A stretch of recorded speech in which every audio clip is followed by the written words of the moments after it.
ready to get started. So we are going to count down to what will undoubtedly be the most analytical cast you'll hear today. Absolutely. Breaking it down. Yep. We're going to get into the nitty-gritty. We're going to tell you exactly what is going through the minds of Thorzain right now. And he's got a lot of expectations riding on him, man, through this matchup. There's no real doubt about that. So let me introduce to you the one and only evil genius is Thorzain. I'll never get used to saying that. He is in the red trunks, and he is playing Terran to the northeast of the Cloud Kingdom. Versus his opponent, it is Team Clash's Mook. He is in the blue trunks, playing Protoss to the southwest. And, you know, I'll be completely honest with you, too, Biscuit. I do not know that much about Mook. You know, no, I don't either. No. You know, obviously, just to qualify for this event, you've got to have some chops. No but at the question. same time, he lost his upper bracket round. Obviously, puts him here with Thorzain. And so I think Thorzain, just with the name itself, of course, has the advantage, sort of the unwritten advantage. But also, you should just mention that Thorzain's TVP is generally really good. It really is absolutely absurd, and that's something that Mook's going to have to watch out for. The only edge I think Mook's really got in this is that Thorzain's known, perhaps unfairly, for being the prep guy. He's the guy that does his homework on all of his opponents. I've got to have this feeling that Mook was not one of those guys he was preparing for. Yeah, I mean, the only really thing you could say in his defense is that I think Thorzain was one of the first players here this morning. Of course, he was set up, he was playing, and it just shows the guy's discipline and how much he cares about this game and cares about, you know, not only representing himself as a talent and a player in this game, but also, you know, his team. So we'll see how he represents EG, and, you know, will he be the member who brings it all back, who brings the light back to evil geniuses? Breaks the EG curse. Yeah. That first time at EG curse. Already seen Idra going down without picking up a single map in this tournament. And, you know, you can say whatever you like about that, but this lineup was as stacked as it could have really got. The only way it couldn't have got any more ridiculous is if we also brought the GSL finalists over to play. Exactly. So I don't know if we're going to see 20 battlecruisers Archon toileted into that in disappoints a game, me. but, you know, that reminds me of a ladder game I played a few weeks ago, honestly. It really did. I was watching that clip and like, what on earth just happened? Yeah. Why is this even a thing? It's pretty insane. Yeah, so I'm curious to see what will happen here. I mean, as we mentioned, Thorzain is the guy who you kind of expect to go on, but also, it should be said, fighting from the loser bracket and trying to get back up to that winners is so hard. I mean, it's already hard enough that top MMA was just eliminated by Goody.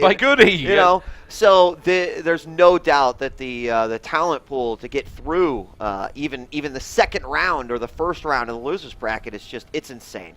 It really does take an awful lot, and of course extended series can kick into play if you're not careful. So going down to the losers bracket is always something you want to avoid, and it's extra matches you've got to fight through. It's a war of attrition. It tires you out mentally. Yeah. So Thorzain did go with Command Center first, and it looks like he followed up with the second Rax behind that as well. And, you know, we're just seeing pretty much a one-base play so far out of Mook, and the SCV of Thorzain saw everything. Oh, yeah. So, curious, is he going to throw down a Nexus here? It looks like he is just going to go ahead. I think so, yeah. It doesn't really make a lot of sense to do anything else at this stage. He hasn't grabbed his second gas here, and he's got a lot of Chrono Boost saved up. I'm interested to see what he decides to do with that. I would think he's just going to boost the Nexus. There we go, like that. Aside from that, we had the gasless 1 Rax expand into the 2 gas after that. So far, so standard, really, from Thorzain. What gets interesting about Thorzain is what he starts to do about 10 minutes into the game, where we see strategy really come into shape. Bunko up in a nice position. Stalker harassment essentially shut down. I also just want to mention one thing. Thorzain was really starting to work on, I guess you could say, improving his drop play. Or he said he found himself at this point about 2-3 months ago where he didn't quite know what he needed to do in this middle of the game. Like, he knew he had the army. He is the Spoon Terran. He plays sort of that defensive style. But one of the things he really focused on, and there was a hard supply block there for Mook as he waits for another pylon to finish. But there was, you know, he really started focusing on that aspect of his game, TV, and it was something that was very noticeable. You started to see Thorzain get involved in more action early on to use his great multitasking to actually, you know, do damage with the army that he had. And we talked so much about, you know, building units and then doing something with them. You know, why did you get all those Zerglings if you're not going to actually do anything? Exactly. And I think that's the rut that he was sort of stuck in. And lately, it just seems like that is not the case. case, and I'm glad that he sort of found that hole in his own play and has started to fill that in. Yeah, without question, that was an issue that he was having, and he is now starting to deal with that. Makes him a much more well-rounded player, and he's looking incredibly dangerous, even though he did drop down so early. What we saw from Mook here was one gate into Nexus, followed up by a really nice and quick robotics facility. He's going to get his Observer out very, very fast. Could indeed transition straight through to Colossus play here, because he has taken all 4 gas at this stage, or we could see one of those nasty 3-gate Immortal pushes from him as well. Really nice for bunker busting. Thorzain looking to just play straight up bio at the moment, only on 2 barracks at the moment. There's the reactor coming down for the swap with the starport.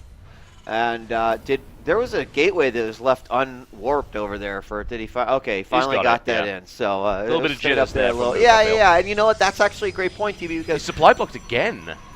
Mook is sort of playing in the, you know, he's playing in this, in a stage where there's all these great players around him. You know, Thorzain, he's won a DreamHack. He's been in finals before where he's felt the pressure. And even though this is an elimination match, so I have to give Thorzain the upper hand as far as feeling more comfortable in that. That might be the reason why we've seen 2 supply blocks out of Mook, but I'd also think that he will probably ease into this a little bit more. You know, when you start playing and you start to feel it a little bit more, and then you get a bit more comfortable, you forget about those nerves.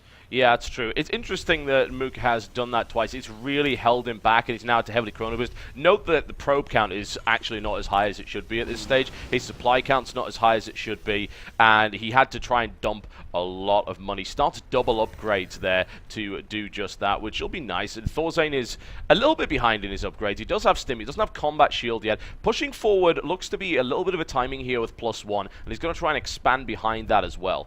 And Thorzain only has the 1 Ingi Bay, right? Yeah, he's just sitting on 1 at the moment, not the double. He's just taken another gas there, so he may decide to throw down the armory and a 2nd engineering bay quite soon. Because otherwise, I'm just not seeing where the 4 gas goes if he's just going to play straight up bio that is very marine heavy.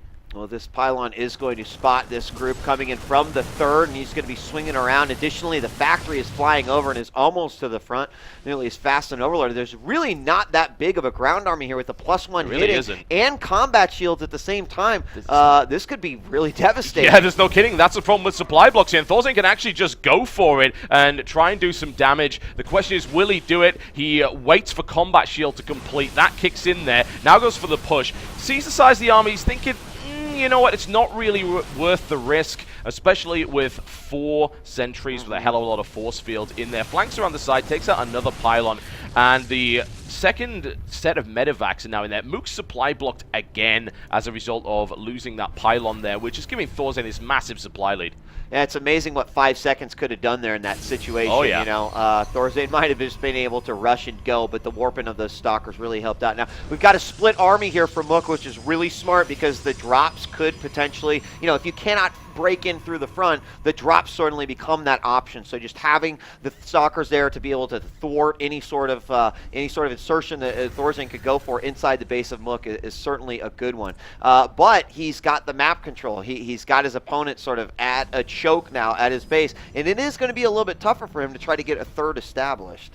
Yeah, I'm interested actually. The observer placement of Mook is quite nifty. We saw a scan go down by Thorzain. An observer comes in from the back, and there's also an observer over there as well. A nice pylon denial there by Mook just to hold up this 3rd base, which, you know, that's pretty damn significant. It's going to force at least part of the army backwards, which will give Mook the space that he needs to take a 3rd of his own so that he's not under consistent drop pressure all the time. Viking coming around there getting picked off. Gets a little bit of scouting info. And also we do have Storm on the way for Mook here, of course, versus an all bio army that turns out to be a pretty good skill to have. Indeed. So I like that. Obviously, he could have gone the Colossus route as well. But I'm a big fan of Templar play. I think it's really exciting, and I think that as players get better and better with it, they're really starting to become more intelligent about how they're using you know, their high Templar, not only for the storms, but also for feedback in a lot of different situations. That's very true, although I wouldn't mess with Thorzain's Ghost Play under any circumstances. No. It's not a very good idea. He's really quick on the snipes. He's great on the EMPs, always landing them, gets them in a fantastic position. He's got that preemptively Mobius reactor about to kick in. Won't be useful for those, but of course for the second round. No problem. And a quick little bit of harassment here, cleaned up by Mook. Wasn't able to deny the Nexus, unfortunately, though. He does get the scout on it. I think that pylon block was huge. He forced Thorzain's army back. That allowed him to sort of move forward, get that third down as well, while he prevented his opponent's third from going down. So I have to say, all in all, I'm already pretty impressed. I thought that Mook was going to fall very quickly to Thorzain's timing push with +1.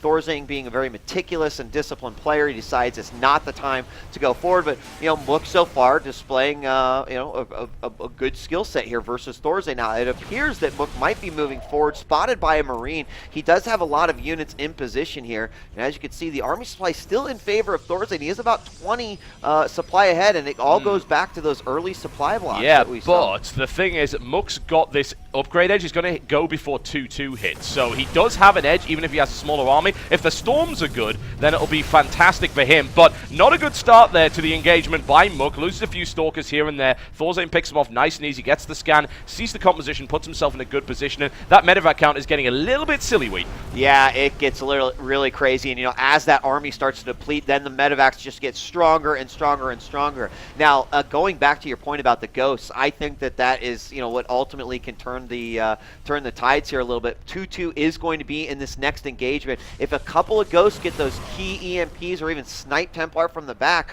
suddenly this army just has no backbone to sort of support itself with. And we do have Thorzain moving out. There's a couple nice feedbacks, but we've now got these Templar running away for their dear lives. They do manage to get away, and it will force an engagement. Yep, and that's going to go in favor of Thorzain unless he runs into a storm. Nicely placed there defensively by Mook just to zone out his opponent, make sure he can't run in. And Mook's done a really good job protecting his Templar so far, getting good feedbacks and not losing them to that little Marauder push designed to snipe that off. Moves one out of position to try and get a good storm on it, and that's not too shabby, not as good as it could have been, but draining medevac energy, not that Thorzain really lacks it.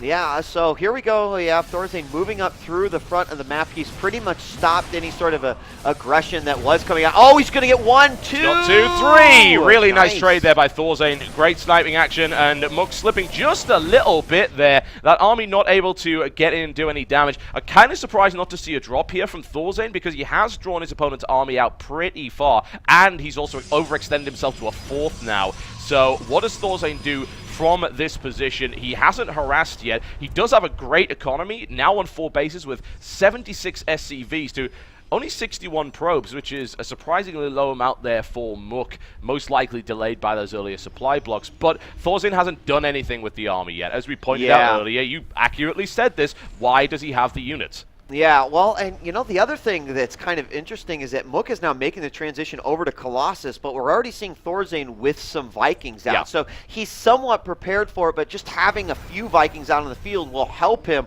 once he knows, okay, I need to get 4 out really quickly to deal with this. A few Archons have come into play, those spent energy High Templar with the Storms, but now we've got Thorzain moving back up again. And we are going to have an engagement here. Yeah, but he hits just as 3-3 complete. So Thorzain with a bit of a disadvantage here. If he wants to go in, it's going to be a bit difficult to do so. He does have a lot of EMP, which will certainly help him out there, but that 3 armor on the Zealots is going to make them very difficult to deal with. He's even going for shield as well. Don't know about that upgrade, considering the amount of EMP that's going in there. A couple of EMPs go off and miss completely there for Thorzain. Thankfully, he's got a hell of a lot more of those to go, and now trying to threaten that 4th base. Colossus now in play. Vikings get picked off, so that's not going to help him out too much. Now gets the surround, gets the concave on the Nexus, and Mook's just going to eat it. Oh my god! Are you kidding me? EMP just blanketing that whole army. They've got to be warm from that one now, but shields are completely gone. Storms did nothing there, which is really what Mook needed at that point. I mean, this army is a half-health army, yeah. Oh, there's the storm at the front. Really nice storm, actually, by Mook. A second one to follow that one up. Picks off a few ghosts, did a lot of damage. Needed that for the defense. The Colossus remains alive. Not that it's really done a lot yet, but Thorzain's EMP absolutely astonishing there. Sadly, didn't have the follow-up, but he does take out the 4th. Oh, he's going to lose a few ghosts there. That's a bit messy. Gosh, he lost. I mean, that EMP blanket was just so phenomenal here, and he does manage to pick off a few Zealots, but losing those ghosts in the back was actually terrible here for Thorzain. This is now, we're to that point where it's like, yeah, You know, did he lose his opportunity to do damage with those drops? Like, does he need to start putting some focus on there? He's got Mook's army almost completely pushed out to the middle, and I'm a bit surprised that we're not seeing any action from Thorzain as far as that's concerned. Yeah, he's playing it nice and quick. There's a lot more observers coming in, actually. Thorzain's been picking them off quite efficiently here. What I'm interested to see is what does a Mook go for here, because he's got 4 Templar, he's got 3 Colossi, but he's building neither. There we go, adding on more Templar, so he thinks this is still the way to go. And he's right, actually, for the most part anyway. That Viking count is growing. He's building 4 at a time, and of course that will end up being worthless against that many Templar. Mook once again with an inconclusive engagement, picking off a couple of Vikings here and there, still with the upgrade advantage, although only because of the +1 shield. So the Viking count is been really tempered nicely by Mook. I mean, he's keeping it down. We even saw Thorzain almost overextend himself a little bit too much just to try to pick off one of those Colossus. So although I thought the transition was going to come a bit late, it seems like Mook has had no problem just sort of settling into that particular point in the game right now. But we are a maxed army 22 minutes into this game. It now comes down to trying to work on economy a little bit. There is some great snipes coming out from those ghosts, and although he did lose quite a few early on, it looks like he's gotten those numbers back up to comfort level. I'm liking Thorzain's composition right now. Hasn't overcommitted to Vikings. Got 11, but the upgrade count is ridiculous. Like 11 Vikings are going to tear that to pieces. There's the blink, and here's the big engagement coming in right here from Thorzain. Picks off 1 Colossus, second one about to fall as well. Thorzain taking bare minimal losses. Look at the supply count, absolutely plummet here for Mook. EMP's blanket it once again. Needs to avoid storms, but no forthcoming. Lots of great sniping action, lots of great EMP. Storm's not coming into effect. Thorzain once again going for that 4th base. Wow, the other big key moment in that particular battle was the fact that Thorzain actually sniped both those pylons, preventing any reinforcements to come out instantly. However, Mook just hanging on with his dear life. He will not let Thorzain pull that life support. He is still breathing, and here we go. Oh no! Oh, the Templar caught out of position. Cloaked up Ghost will snipe them all, and he's still got energy for EMP, but that Nexus goes down. Oh dear, it does. And unfortunately, Mook now on a severe back foot, 120 supply to 198, as Thorzain had the composition he needed. Lost a few Vikings in the process, which is absolutely fine. He can easily rebuild those, and sitting comfortably on that 4th base. There was a tiny little bit of harassment up to the top of the Stalkers. Really didn't do an awful lot. Thorzain's economy looking sharp, about to have +3 ship weapon as well. So means any Colossus that try to get into that fight are going to be picked off incredibly fast. Thorzain getting those Vikings out of position. Nice little snipe there by Mook. Picks off a couple. Those ghosts coming uncloaked, but not too much damage coming in there. Deciding they want to tank the damage of a Colossus. Not so good. Yeah, he's got to be very, very careful. That's almost the 2nd time he's lost all of his ghosts, and that could be one of those small mistakes that could tip the scale. I mean, Thorzain still has a monster 50 supply lead over his opponent. Oh, yeah. He's obviously taken out the base. He's got 2 command centers that he's going to be able to expand with beyond behind this at his 4th. So, I mean, economically, Thorzain's in a position to easily take this game, but he's called the Spoon Terran for a reason. He likes to play very patient, likes to play very meticulously, and that's exactly what we're seeing right now. It may have looked a little shaky early on. It may look like he just wanted to get to that full 200 before he actually engaged, but that is something that works for Thorzain. So. Yep. Less Templar, more Archon in this composition this time around. There's still a lot of EMPs, so those Archons do become useless after a while, but you do have to land quite a few of them in order to get rid of the Archons from the force, as opposed to the amount of sniping he was doing on the Templar earlier. So the composition makes sense one way or the other. Thorzain is maxed out again.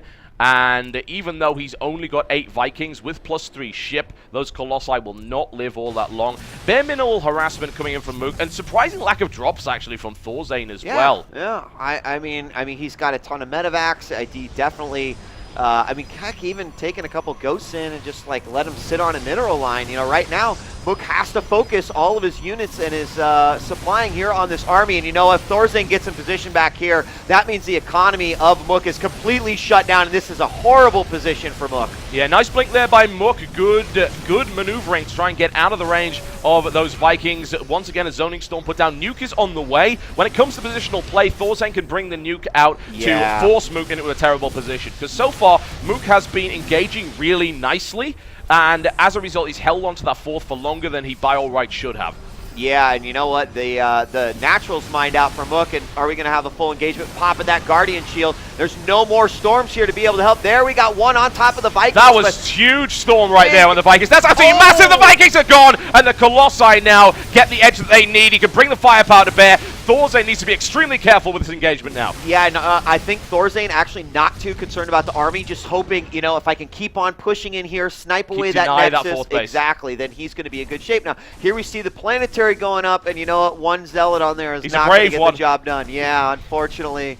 Good night, sweet Zealot. Oh, that's so grim, and I would hate being given that assignment. It really is like, well, due to job cuts, we've had to put you in here, but here comes some EMP action once again, right, from Thorzain. Doesn't get a particularly good landing on the once again. Oh, no! Oh, Mook, no more Storms for you, son. Thorzain going for it right now, and he can get it. Colossi don't even matter at this stage. He's able to just stim forward. That army is going. Good night. Yeah, there it is. The stims, you know, some there That's it is. the GG. Some may say overstimming, but with that many medevacs, it's a Doesn't completely matter. okay thing to do. Oh, and yeah. Thorzain spoons Mook in game number 1.